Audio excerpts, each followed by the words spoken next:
Hi everyone, this is the 1906 video series Diaries of Grand Duke Dmitry Pavlovich of Russia.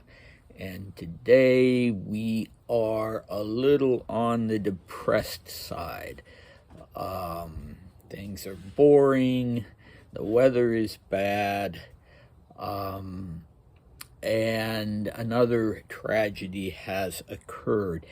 So I'm saying that facetiously, as you'll see, and it has occurred to me today that I don't have a single interesting lampshade in my house because I wanted a lampshade to be an illustration for today, but I don't have one. And you'll see why that would have been relevant.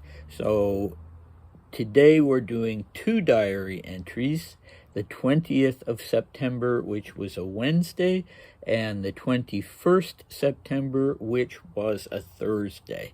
So here we go with the 20th. Today was just like any other day. I received gifts in the evening. I don't like them very much.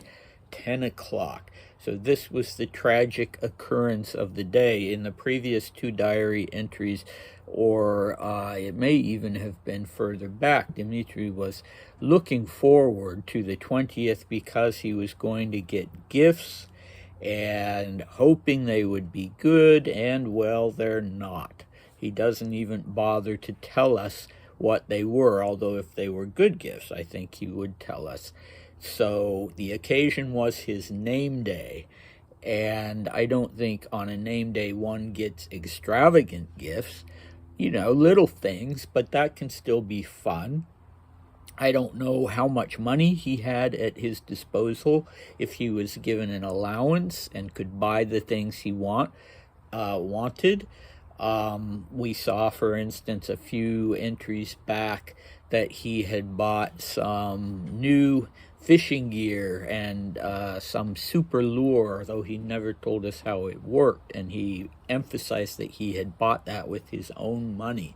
So, I imagine, even though he was already a very wealthy young man, now 15 years old, that he wasn't able to just buy whatever he wanted, that he probably had an allowance, and, maybe he was hoping for something special on his name day, but yeah, so it goes. So we go on to the following day. And I want to say before we dive into Thursday that I'm quite certain now that they are in Moscow. All right. Today was a very boring day because of the disgusting weather, which meant there was nothing to do. There was a whole crowd at lunch, 30 people. This evening, until now, we were busy making lampshades. So now it's late and I need to go to bed. I have lessons tomorrow. What a pity that I couldn't go shopping today. Oh, I'm sorry. What a pity that I couldn't go shooting today. 10:30. Okay, so again, this sort of slightly depressed state. And there was nothing to do. If you have teenagers or children, how many times have you heard that one?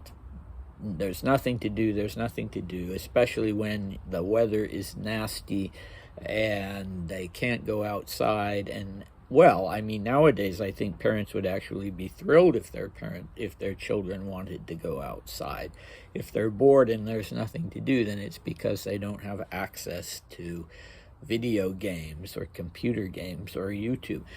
But at any rate, Dmitry didn't have those things, and he'd been leading quite an active life, and apparently one of the things he really enjoyed doing was going out together with GM, and they had some time, just the two of them together, and he did some shooting.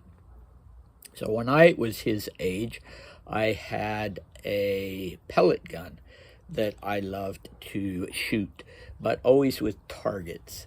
I was definitely never shooting at birds or at crows. So anyway, he couldn't do that today. What a pity, he writes. And so what was he doing? Well, let's first stop and say that the reason I think am, feeling quite certain that they're in Moscow is that there's a crowd of 30 people at lunch. And that was just something that didn't happen out on the country estate. They would have guests come for sure, but nothing like 30 people. And so, yeah, today there's a whole crowd at lunch, and we know by now from Dmitri's diary entries that he did not like crowds. And so I'm sure he didn't enjoy that at all, that there were 30 people at lunch. Ella had invited all these people for whatever reason. And so then there's this interesting comment about what he is doing on this day where the weather is too rainy or who knows what to go outside. Well, he says, we were busy making lampshades, and now it's 10:30 and they've been doing it right up to, the time that he stops to write his diary entries. So we know that he liked to do things with his hands, and when he says we, he's probably including Maria in that. I guess if he was doing it with some of Olga's wounded soldiers, that he probably would have mentioned that, although it seems like the kind of handicraft that they were trying to treat these men so that they could go out, whether they were amputees or what have you, so that they could go out and earn a living. But anyway, today we, so presumably himself and Maria at least, were making lampshades. So interesting activity. And yeah, he's being in one of his depressed moods whenever he's feeling down. He doesn't give us a lot of detail.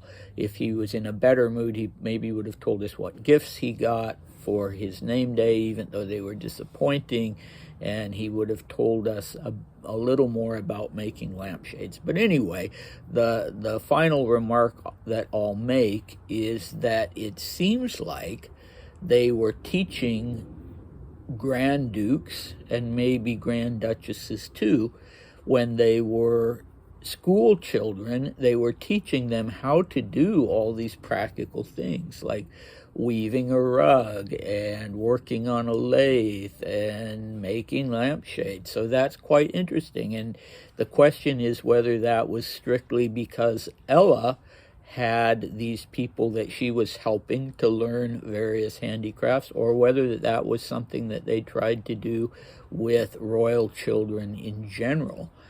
I don't know. I have in my series, the Romanov Dynasty of Russia, I actually have quite a bit about the education of Grand Dukes, but that was not something that I encountered in my other sources, this idea of doing things with one's hand, and it very much goes back to the tradition of Peter the Great, who learned all kinds of practical things and carpentry, shipbuilding, even some basic dentistry and things like that, which my PhD supervisor at the University of London, Lindsay Hughes, who was an expert on Peter the Great, said yes, she would have loved to be able to go back in time and talk to him, but she would have been afraid to, because when he was into something like dentistry and when he was learning something, he wanted to actually practice it. And so he would basically force people to allow him to work on their teeth. So that wouldn't have been fun back in the 18th century. But at any rate, whether Dmitri and Maria were doing this on their own, or whether other young Grand Dukes and Grand Duchesses were learning these things, they could say that this was very much in the tradition of the things that Peter the Great had done, especially not so much the things that a girl would do back at that time when things were so divided by gender, but carpentry and things like that. So anyway, I'll leave it with that. I do have an announcement. So to my own great surprise, the next diary entry that we're going to do is Dmitry will be back in Tsarskaya Selo. So I'm sure he'll be very happy about that. And in fact, once again, we are skipping another month, a month and 10 days, and we're going forward to December, which he and Maria are spending in Tsarskaya Selo. So we'll hear about that, and I hope to see you then. Bye.